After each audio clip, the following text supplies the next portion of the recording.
पिंपरी चिंचवडमध्ये शरदनगर आणि दुर्गानगर या परिसरामध्ये मोठ्या प्रमाणात सांडपाणी तुंबलेलं आहे। या ठिकाणी राहणाऱ्या नागरिकांचं आरोग्य धोक्यात आलंय।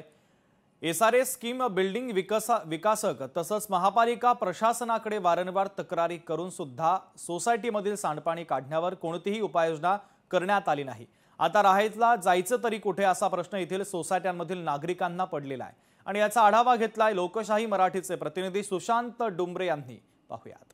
पिंपरी चिंचवड शहर हे झोपडपट्टी मुक्त व्हावं यासाठी प्रशासनाने एसआरए प्रकल्प राबवले आणि झोपडपट्टी तोडून मोठमोठ्या बिल्डिंग या ठिकाणी बनवल्या आणि त्या नागरिकांना राहण्यासाठी इथं उपलब्ध करून दिल्या। परंतु या ठिकाणी आपण पाहिलं तर अतिशय बिकट अवस्था या ठिकाणी झालेली आहे।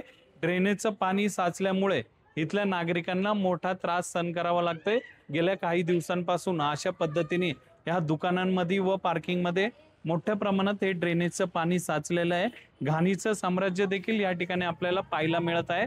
त्यामुळे यांच्या आरोग्याचा प्रश्न देखील निर्माण झालेला आहे। वारंवार प्रशासनाकडे तक्रार करून देखील कोणताही उपाययोजना केली जात नसल्याचा देखील आरोप इथल्या स्थानिकांनी केलेला आहे। लवकरात लवकर प्रशासनाने याकडे लक्ष देऊन इथली स्वच्छता करावी व इथल्या नागरिकांच्या आरोग्याची देखील काळजी घ्यावी अशीच मागणी आता इथले रहिवासी करू लागलेले आहेत।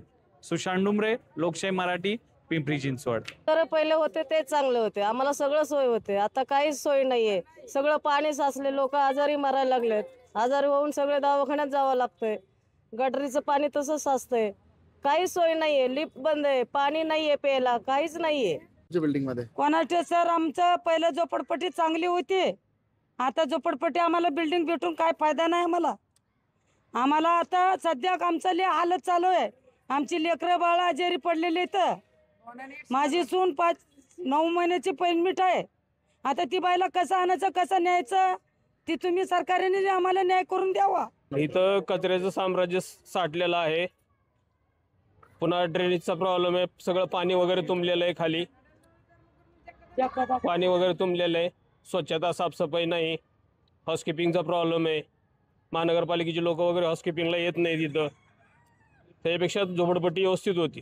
केलाय पाठपुरावा, पण इथं लक्ष द्यायला कोण नाही। नगरसेवक कोण येत नाही बघायला किंवा काय नाही। लोकांना त्रास होते, येण्या जाण्याला लिफ्ट नाही, लाईट जाते, असं लिफ्ट लगे दुरुस्त करत नाहीत किंवा लक्ष देत नाही। पाणी सगळं ड्रेनेज लाईन नाही, इथं पाणी सगळं खाली साठलेलं आहे। लोकशाही मराठी ऐका, पहा, जागरूक रहा।